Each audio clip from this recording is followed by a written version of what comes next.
오늘의 괴담 이야기는 유영철과 봉구차 할머니에 대한 이야기입니다. 누구세요? 잠깐만요. 왜?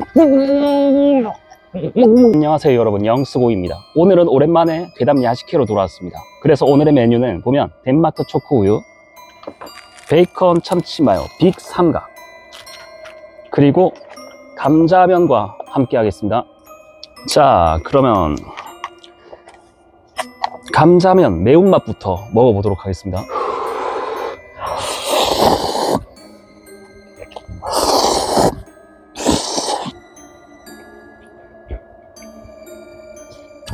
감자면 이게 무슨 맛이냐면 매운맛을 잘 못 먹는 사람들에게도 입문용으로 먹을 만한 그런 맛이네요.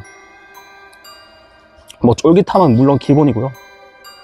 그래서 한 입 더 먹어보도록 하겠습니다.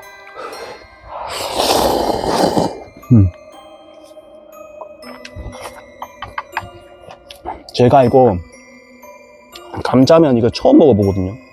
맛있어요. 그 다음 덴마크 초코우유. 제가 초코를 그렇게 또 좋아하거든요. 자, 아이고 잘못 뜯어버렸어요. 뭐 어쩔 수 없죠. 뭐 어떻게든 뜯어 먹어보도록 하겠습니다.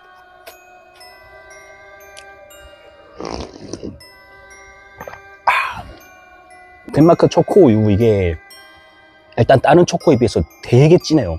그래가지고 걸쭉하긴 한데 그래도 뭐 이 정도면 당류도 20%나 절감돼서 되게 건강하게 먹을 수 있을 약간 그런 맛입니다. 그 다음 삼각김밥도 빠질 수 없죠. 한번 뜯어 먹어보도록 하겠습니다. 이것도 뜯을 때 중요하거든요. 잘 뜯어보도록 하겠습니다. 자, 완벽해요. 한 입 먹어보도록 하겠습니다.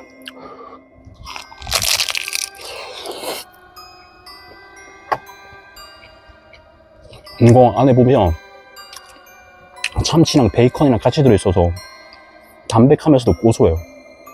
그래가지고 되게 씹는 맛도 맛있고 먹을만 하네요. 괜찮아요. 여기다가 또 국물 한 입 또 참을 수 없거든요.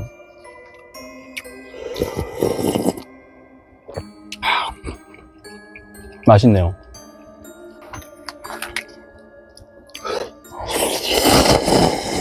예, 영수고님. 오늘의 괴담 주제는 요즘 엄청 핫한 이야기죠. 인신매매. 정확하게 인신매매가 왜 발생하는 건가요? 요즘? 그냥 대표적인 이유는 첫 번째, 돈이 되기 때문입니다. 이게 가장 큰 이유라고 생각하고, 인신매매 조직은 사람을 성매매로 이용하거나 불법 노동에 투입하거나 범죄 조직에 강제로 끌어들이고 장기 밀매 같은 범죄에 이용하기도 합니다. 결국 사람을 상품처럼 취급하면서 막대한 돈을 벌기 때문에 계속 발생하는 겁니다. 특히 가난한 국가, 전쟁 지역, 그 다음 치안이 약한 나라에서 피해자가 더 쉽게 노려집니다. 두 번째는 사회적 약자를 노리기 쉽다는 점입니다.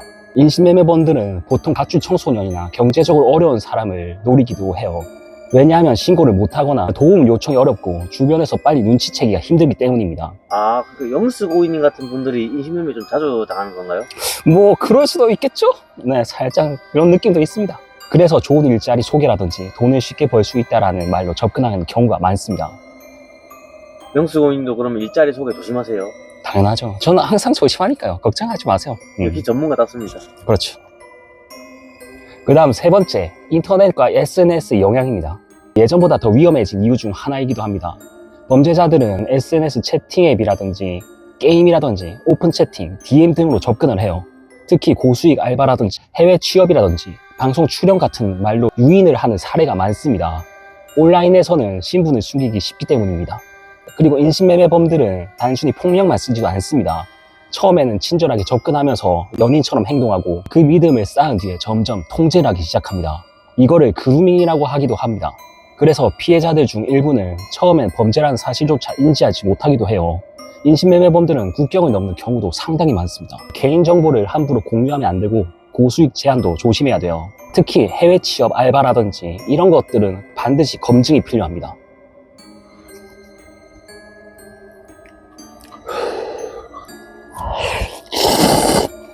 아, 그래서 요즘 인신매매가 많이 발생하는 거군요.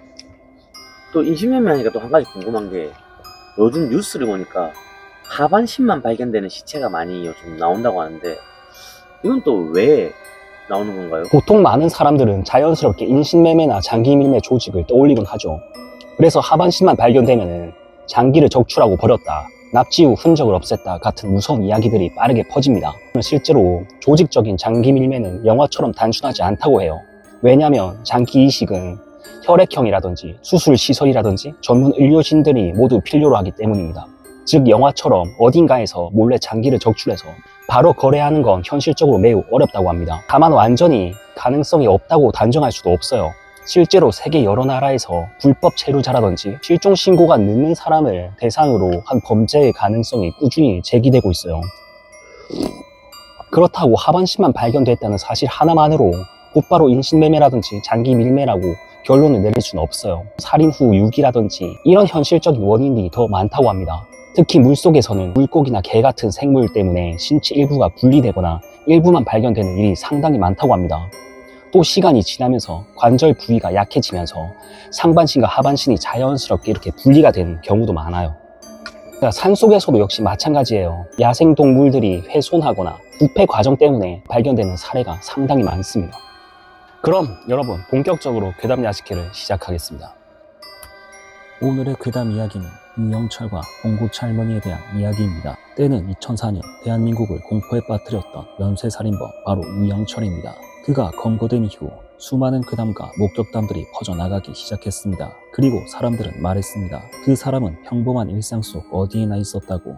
늦은 밤 한 여학생이 도서관에서 공부를 마치고 집으로 돌아가고 있었습니다. 그런데 뒤에서 수상한 남자 한 명이 계속 따라오고 있었다고 합니다. 너무 무섭고 불안했던 여학생은 원래 가려던 어두운 지름길 대신 사람이 있는 큰 길로 걸어가기 시작했습니다. 그런데 그때 앞쪽에서 또 다른 중년 남자 한 명이 보였습니다. 여학생은 속으로 생각했습니다. 저 사람이 같은 아파트 사람이었으면 좋겠다고. 그런데 놀랍게도 그 남자 역시 여학생 뒤를 따라오기 시작했습니다. 잠시 후 여학생은 아파트에 도착했고 중년 남자도 같은 건물 안으로 들어왔습니다. 그리고 수상한 남자 역시 계속 따라 들어왔고 결국 세 사람은 같은 엘리베이터를 타게 됐습니다. 여학생은 너무 무서웠다고 합니다. 중년 남자가 먼저 내리면 자신은 수상한 남자와 단둘이 남게 되는 상황이었기 때문입니다. 그래서 또 속으로 빌었습니다. 제발 같은 층이었으면 좋겠다고. 그리고 정말로 그 중년 남자는 여학생과 같은 층에서 내렸습니다. 안도의 한숨을 쉬던 여학생. 하지만 중년 남자는 조용히 말했습니다. 아까 그 남자가 칼을 들고 있는 걸 봐서 따라온 거라고. 그리고 나중에 밝혀진 사실은 그 여학생을 따라오던 남자는 유영철이었다고 합니다. 또 다른 이야기로 한 여고생이 학원을 마치고 늦은 밤 엘리베이터를 탔습니다. 그 안에는 모자와 마스크를 쓴 남자와 중학생으로 보이는 남학생이 함께 타고 있었습니다. 여고생은 순간 이상한 느낌이 들었지만 중학생이 함께 있는 걸 보고 안심했습니다. 여고생은 14층, 중학생은 9층, 수상한 남자는 18층 버튼을 눌렀습니다. 엘리베이터 안 공기는 이상할 정도로 조용했습니다. 그런데 여고생은 남자의 눈빛을 본 순간 설명할 수 없는 공포를 느꼈습니다. 잠시 후 9층이 되었고 중학생이 내리려는 순간 여고생은 갑자기 아는 사람인 척 행동했습니다. 중학생도 바로 받아주었고 둘은 함께 9층에서 내렸습니다. 그리고 문이 닫힌 뒤 중학생은 조용히 말했습니다. 아까 그 남자가 칼을 들고 있었다고. 또 다른 이야기는 어느 부부의 이야기입니다. 남편은 출근하기 전 아내에게 이상한 말을 남겼습니다. 자기가 와도 문을 바로 열지 말라고. 아내는 이상했지만 대수롭지 않게 넘겼습니다. 그리고 그날 밤 누군가 초인종을 눌렀습니다. 아내는 문을 열려다가 문득 아침에 들었던 말이 떠올랐습니다. 그래서 문을 열지 않고 문에 달린 작은 구멍으로 밖을 바라봤습니다. 남편처럼 보였지만 어딘가 이상했습니다. 결국 문은 열리지 않았고 남편은 돌아오지 않았습니다. 그리고 다음날 아침 문 앞에는 토막난 남편의 머리와 짧은 쪽지가 하나 놓여 있었다고 합니다. 또 다른 괴담도 존재합니다. 어느 자매가 한 방에서 지내고 있었습니다. 언니는 전신 거울을 바라보고 있었고 동생은 침대 위에 누워 있었습니다. 잠시 후 언니가 갑자기 동생에게 아이스크림을 사오라고 시켰습니다. 늦은 밤이라 짜증났지만 동생은 결국 밖으로 나갔습니다. 그리고 잠시 후 동생이 돌아왔을 때 언니는 이미 토막난 채 죽어 있었습니다. 알고 보니 침대 밑에는 칼을 든 남자가 숨어 있었고 언니는 전신 거울을 통해 그 모습을 먼저 봤던 것이었어 돌아갔습니다. 그런데 방 안에서는 이상한 냄새가 났다고 합니다. 하지만 피곤했던 학생은 대수롭지 않게 넘겼고 불도 켜지 않은 채 노트만 챙겨 다시 도서관으로 돌아갔습니다. 그리고 늦은 밤 자취방으로 돌아왔을 때 룸메이트는 도망난 채 죽어 있었고 벽에는 짧은 문장이 남겨져 있었다고 합니다. 불을 켰으면 너도 죽었을 거라고. 이런 이야기들은 실제 사건과 인터넷 괴담이 섞이며 퍼져나간 도시전설에 가깝다고 알려져 있습니다. 하지만 당시 사람들에게 유영철이라는 존재는 단순한 범죄자가 아니라 언제 어디서든 평범한 일상 속에 숨어 있을 수 있다는 공포 그 자체였습니다. 그래서 엘리베이터, 골목길, 원룸, 늦은 밤, 귀갓길 같은 평범한 공간들조차 사람들에게는 공포의 장소처럼 느껴졌다고 합니다. 두 번째 이야기는 봉고차 할머니에 대한 이야기입니다.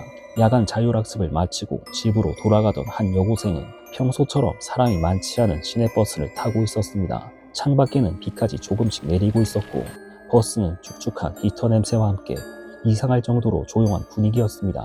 여고생은 이어폰을 낀 채 휴대폰만 내려다보고 있었습니다. 그때였습니다. 다음 정류장에서 허리가 굽은 한 할머니가 버스에 올라탔습니다. 낡은 꽃무늬 점퍼에 커다란 검은 가방을 들고 있었고 얼굴은 이상할 정도로 창백했습니다. 그런데 이상한 점은 할머니가 버스에 타자마자 곧장 여고생 앞으로 다가오기 시작한 것이었습니다. 처음에는 그냥 예민한 노인인가 싶었습니다. 여고생은 괜히 싸우기 싫어서 다리를 살짝 접고 고개만 숙였습니다. 하지만 할머니는 계속 여고생 앞에 서서 험악한 표정으로 바라보고 있었습니다. 버스 안 사람들도 슬슬 눈치를 보기 시작했고 점점 분위기는 이상해졌습니다. 결국 여고생은 화를 참지 못했고 자리에서 벌떡 일어났습니다. 마침 다음 정류장에 버스가 멈췄고 문이 열렸습니다. 할머니는 천천히 먼저 내렸고 여고생도 뒤따라 내리려던 순간이었습니다. 갑자기 뒤쪽에 앉아있던 중년 남성이 여고생의 팔을 강하게 붙잡았습니다. 놀란 여고생이 뿌리치려던 순간 버스기사도 급하게 문을 닫는 버튼을 눌렀습니다. 문이 닫히고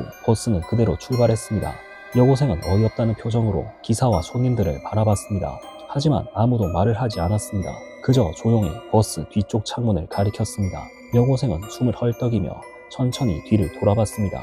그리고 그 순간 온몸이 얼어붙었습니다. 정류장 뒤편 어두운 골목에서 검은 봉고차 한 대가 천천히 나오고 있었던 것입니다. 그리고 아까 그 할머니가 조금 전까지 구부정하던 모습과 달리 멀쩡하게 걸어가더니 봉고차 문을 열고 올라타고 있었습니다. 차 안에는 덩치 큰 남자 2명이 앉아있음을 바라보고 웃고 있었습니다.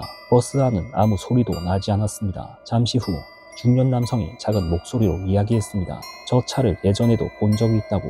그날 이후 여고생은 한동안 밤에 혼자 버스를 타지 못했다고 합니다. 그리고 이상한 점은 버스기사도 그 손님도 왜 그 봉고차를 알고 있었는지 끝까지 말해주지 않았다는 것입니다. 하지만 이런 이야기는 여기서 끝나지 않습니다. 비슷한 괴담은 지역마다 조금씩 다른 형태로 퍼져 있습니다. 어떤 이야기에서는 고속버스 터미널에서 무거운 짐을 든 할머니가 젊은 사람에게 도움을 요청한다고 합니다. 짐을 들어준 사람에게 고맙다며 음료수를 건네고 잠깐 쉬었다 가자며 으슥한 골목으로 데려간다고 합니다. 그리고 잠시 후 그 사람은 흔적도 없이 사라집니다. 그런데 이상하게도 그 할머니는 다시 처음 자리로 돌아와 아무 일도 없었다는 듯 또 다른 사람에게 도움을 요청하고 있다고 합니다. 또 다른 이야기에서는 노숙자들에게 정체불명의 봉사자들이 나타난다고 합니다. 그들은 소속도 밝히지 않은 채 웃으며 빵과 우유를 나눠줍니다. 하지만 다음날 아침 항상 그 자리에 있던 노숙자 몇 명이 흔적도 없이 사라져 있었다고 합니다. 물론 이런 이야기들은 대부분 실제 사건이라기보다는 사람들의 불안과 공포가 섞여 만들어진 도시 괴담으로 알려져 있습니다. 오늘도 잘 먹었습니다. 괴담 야식이었습니다. 누구세요? 잠깐만요. 왜 이러세요?